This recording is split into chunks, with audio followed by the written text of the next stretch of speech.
امروز 21 سپتامبر است و من شالای گلخوجه تازه‌ترین خبرگزاری‌ها را مستقیما از استودیوی رادیو آزادی معرفی میکنم. روز بخیر و سرخط موضوع برنامه.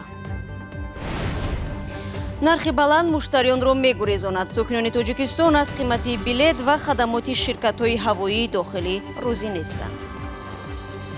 نرخ ما قیمت‌تر، صفتش هم سمالات هواپیما پست‌تر. زنجیر طلایی خوشتومن یا تلفن روحانی. چرا جوانزن 26 ساله در شهر کولوب خود را آتش زد؟ 20% بدن فرزانه غلام و سوخت. شمس دیدم که رفت دیگه واقعا من انم برامد پیدا شدم. خودم که بدای فایرش هم خودم شون دیگه در نرفتن نمیدونم علاوه چه خیلی کشتن دیگه شدن. و امروز می‌بینیم که چگونه سگ برای حفظ فرزندانش با موری عینکدار در نبرد می‌شود. زهر مار 4 بچه سگ را کشت.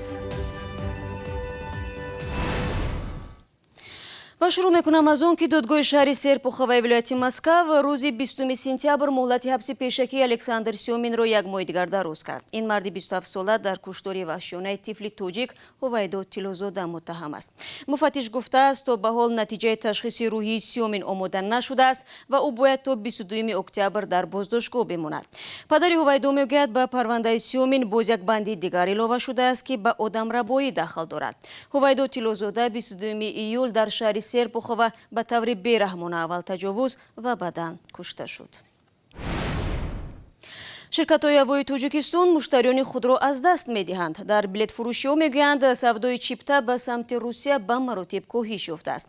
بیش از 40% قیمت شدن بلیط‌ها ساکنان را وادار می‌کند راه‌های نو و ارزان‌تر را بجویند. مثلا طریق اوش قرغیزستان، چیمکنت قزاقستان و یا توشکنت ازبکستان سفر کنند. بلیطی که در دوشنبه به سمت مسکو تقریباً $300 ارزش دارد در ازبکستان $45 ارزان‌تر است. از قرغیزستان باشد با $187 می شود به مسکو پرواز کرد. براد یوسفی همین موضوع را تحقیق نمود. نورالدین қаршибоев раиси анҷумани расонаҳои мустақили тоҷикистон мегӯяд тӯли як соли ахир аз хидмати ширкатҳои ҳавопаймоии тоҷикистон тақрибан даст кашидааст. ӯ ки ба хориҷи кишвар зиёд сафар мекунад, гаронии қимати чипта ва хидматрасонии начандон хуби ширкатҳои ҳавопаймоии дохилиро сабаби чунин тасмимаш унвон мекунад. як соли охир бештар аз тариқи Тошканд сафар мекунам, зеро аз тариқи Тошканд билети ҳавопаймо ба Аврупо қариб 1.5 баробар арзон аст. ҳатто нисбат ба ширкати туркӣ арзонтар аст. атрофи нуқтаҳои чиптафурӯшӣ дар душанбе ки солҳои қаблӣ ҳатто навбат меистоданд, харидорон ангушшуморанд. он теъдоди ангушшумори муштариён чиптаи ширкатҳои ҳавопаймоии русӣ ва ё дигар кишварҳоро мехаранд, ки каме ҳам аз чиптаи ширкатҳои ватанӣ арзонтар аст. نرخ ما قیمت‌تر، صفتش هم سمالات هواپیما پست‌تر. سطح خدمت رسانی پس نظر به دیگر دولت‌ها نظر به این است نه هواپیما توریستی اولینی از آن ما خیلی پست. افسوس. ҳамин аст ки фурӯши чипта, махсусан чиптаи ширкатҳои ҳавонавардии тоҷикистон дар бархе аз дуконҳои чиптафурӯшии душанбе то 70% коҳиш ёфтааст. гаронии нарх муштариёни тоҷикро маҷбур кардааст ки кишварҳои ҳамсоя, махсусан узбекистонро барои сафар ба хориҷи дур интихоб кунанд. мисол вақте ҳисобитоб мекунӣ тақрибан 50-60% ба ёд мисол арзон мегиранд билет аз Ташкент. мисол Самарқанд, Бухоро, ҳамун шаҳрҳои Ӯзбекистон баъд мисол уеш ки ба роҳ мераванд, ба такси, ба автобус, уеш ба мисол ҳавопаймо мераванд. дар ҳар ду ҳолат аз он ҷо билет арзонтар меёбад. ба ҳамин хотир як сабаби ҳаст мешавад гуфта ки мисол аз Тоҷикистон қиматҳо фурӯ чипта хеле мисол кам шудааст. ширкатҳои ҳавонавардии тоҷикистон чун ҳамеша иллати гаронии нархи чиптаи тайёраҳоро марбут ба гаронии қимати сӯзишворӣ медонанд. аммо бар изофаи гаронии нархи чипта бо таваққуф дар фурудгоҳи дуюм ба нуқтаи аслӣ парвоз кардани тайёраи ширкатҳои дохилӣ мусофирони аслӣ, махсусан муҳоҷирони кории тоҷикро маҷбур кардааст ки роҳи дигари сафар ба хориҷи кишварро пайдо кунанд. رو می‌رویم به موضوع دیگر. در عراق باز 9 نفر از زنان تاجیک سالهای طولانی را پشت پنجره سپری خواهند کرد. بعضی از آنها حکم ابد گرفتند. بیشتر این زنها هنگام آزادسازی شهر مفصل عراق بازداشت شدند. یکی از آنها سفرگل نبی و ساکن 23 ساله نویه وسی است که از سال 2016 تحت پایگارد قرار دارد. همکاران ما به منزل شوهر این زن رفتند.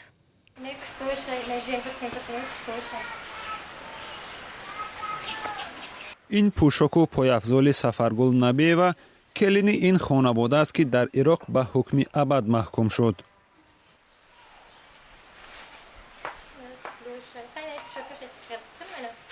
عادل هیتولایف همراه همسرش 3 سال پیش از روسیه به جنگ‌های خاورمیانه رفته بودند. آنها سال اول 2 مرتبه به والدین زنگ زدند. تلفن کرد. کلینم بچه‌م شما کجا رفتین؟ کجا شدین؟ ما چه مقصد قد شما رو کردم گفتم. بچه جون گفت ای خاله جون گفت انشالله میام گفت. انشالله میام گفت. سفرگل پسر تولد کرده است. نزدیکان درباره این کودک خبری ندارند. چه گلید رفتیم گفتی بچه شما گفت. انا بچه شما بچه گفته بعد من ایشان تلفنش شوهر سفرگل عادل هیتولایوی 28 ساله در جنگ کشته شد. خودش برای همیشگی کنج زندان رفت. اول بعدم تراثی رفتن یگم خیلی دین ایتالی نمازخوری ایتالی یگم چی نبود. واقعا اون نمی‌بود. وقتی که رفت اومد هم چی گفتی هم چشیدگیه. نمازخوان شدم. دادگاه شهر بغداد 19 سپتامبر در برابر سفرگل نبیوا 8 زن دیگر تاجیک را برای عضویت در گروه تروریستی دولت اسلامی و همزیستی با جنگجویان از 20 سال زندان تا حکم ابد محکوم کرد. این 9 زن با خود 24 کودک داشتند.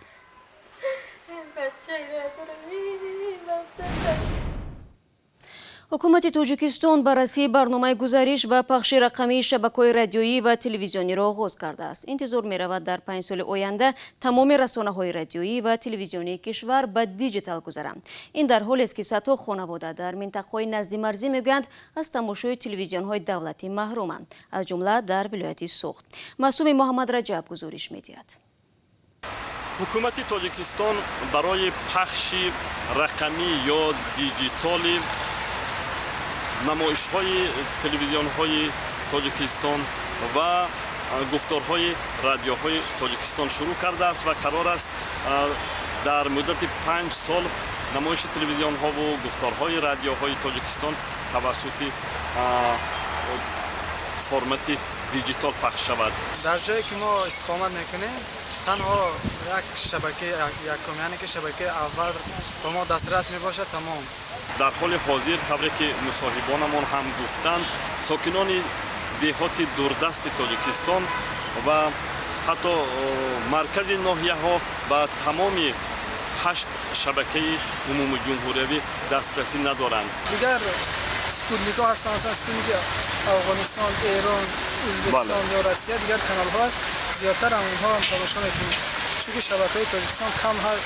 ҳарчи аз марказ дуртар меравем дастрасии сокинон ба тамошои шабакаҳои умумиҷумҳуриявии тоҷикистон душвор мешавад. агар чи антеннаҳои ва махсус бошад дидан мумкин аст амалшо. бархе сокинони ноҳияҳо ва аз деҳоти дурдаст ва донишҷӯёне ки аз деҳоти дурдаст барои таҳсил ба хуҷанд омадаанд мегӯянд ки баъзе шабакаҳои умумиҷумҳуриявиро танҳо дар маркази вилоят бори аввал тамошо карданд. дар дохили хуҷанд шабакаҳои ҷаҳоноро, телевизиони диёр, ҳафт стора ва якчанд дигар шабакаҳо низ вуҷуд доштааст, аммо мо бехабар будем аз ин.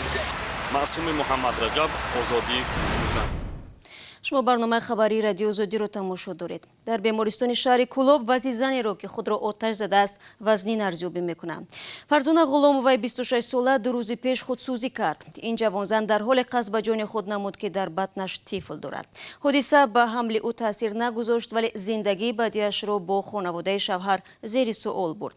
зеро ба бовари хешовандони Фарзона Ғуломова ин зан дар пайи азияти онҳо даст ба чунин амал задааст. Шодмони Ятим бо тафсилоти бештар.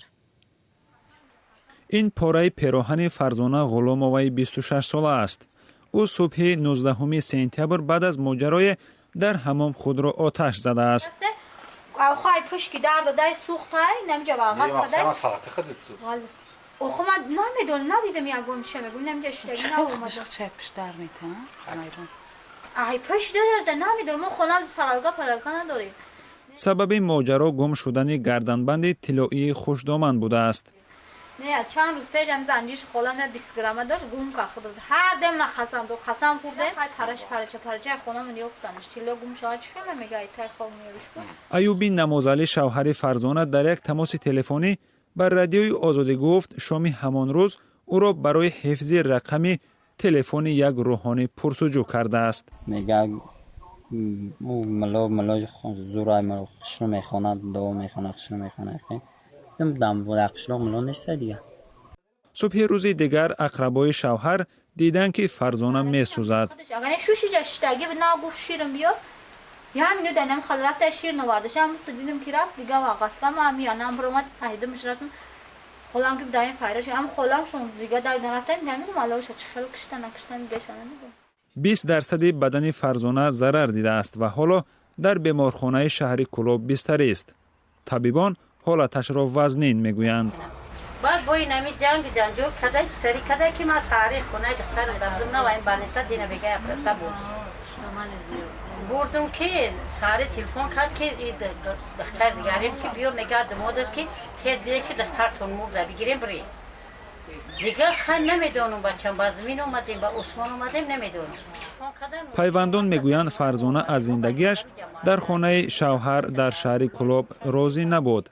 چند بار کارمندان جماعت میانه رو شدند تا از شوهر جدا نشود. یک مرتبه دیگر رفتیم اومدیم اما من خواستم که همین زندگی نکنه دیگه همین دویم همین زندگی همین تلخی و همین جنجالای. فرزانه با یک کلین دیگر دو خواهر شوهر و خوشدامنش در یک خانه زندگی میکردند. صاحب یک دختر می باشد و آوان خودسازی فرزانه حامله بوده است. مقامات سبب‌های قصد جان کردن او را تحقیق دارند. شادمانی یتیم بود. در ضمن طبق امور رسمی سال گذشته نزدیک 500 زن قصد خودکشی کردند و مقامات گفتند که اکثر این حادثه ها نتیجه مشکلات اقتصادی خانواده ها و وجود اذیت و آزار نسبت به زنان در عائله می باشد.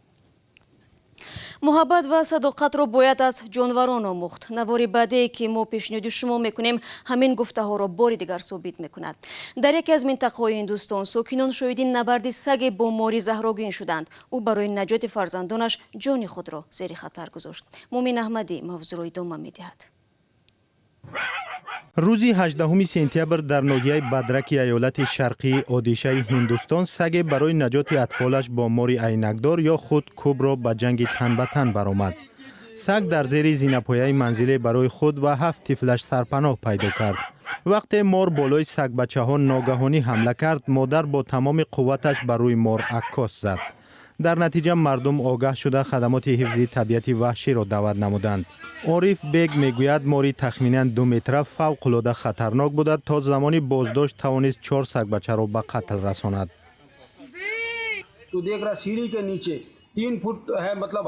در زیر زینه‌پایه من نمیتوانستم راست شوم. بر علاوه آنجا سگ و ماری 2 متر نبرد داشتند. وقتی من رسیدم الکی 4 سگ بچه هلاک شده بودند. من از حمله به خودم خوف داشتم زیرا هم مار و هم سگ می توانستند به من حمله کنند. بعدتر من موفق شدم که سگ را کنار کشیده مار را بازداشت و به جای امن انتقال دهم. تخریب جنگل ها و موضع بودوباش وحوش یکی از سبب های نزاع میان آدم و حیوان های وحشی به شمار می رود. حیوان های وحشی شبیه فیل و پلنگ، مار و غیره در جستجوی غذا به منزل زیست آدم روی می آورند. در هر صورت هوای نرم و جنگل های ناحیه بدرک همچون مکان زیست مار و خزنده های زهرآلود شناخته می شود. اخیراً در یک منزل زیست این ناحیه 140 ماری نوزاد یافت شده بود. و در مسابقه قهرمانی جهان اوید با جودو که روز 20 سپتامبر در شهر باکو شروع شد، نوورزشگر تاجیک در رقابت‌ها میان مردان شرکت می‌ورزند. در هیئت دسته منتخب تاجیکستان سوراب بوقیف در وزن زیر 60 کیلو در دور اول از رقیبش از کره جنوبی مغلوب شد. با این خبر رسیدیم به پایان برنامه. فردا شما را با نوید بامداد انتظار می‌شویم. خدا نگهدار.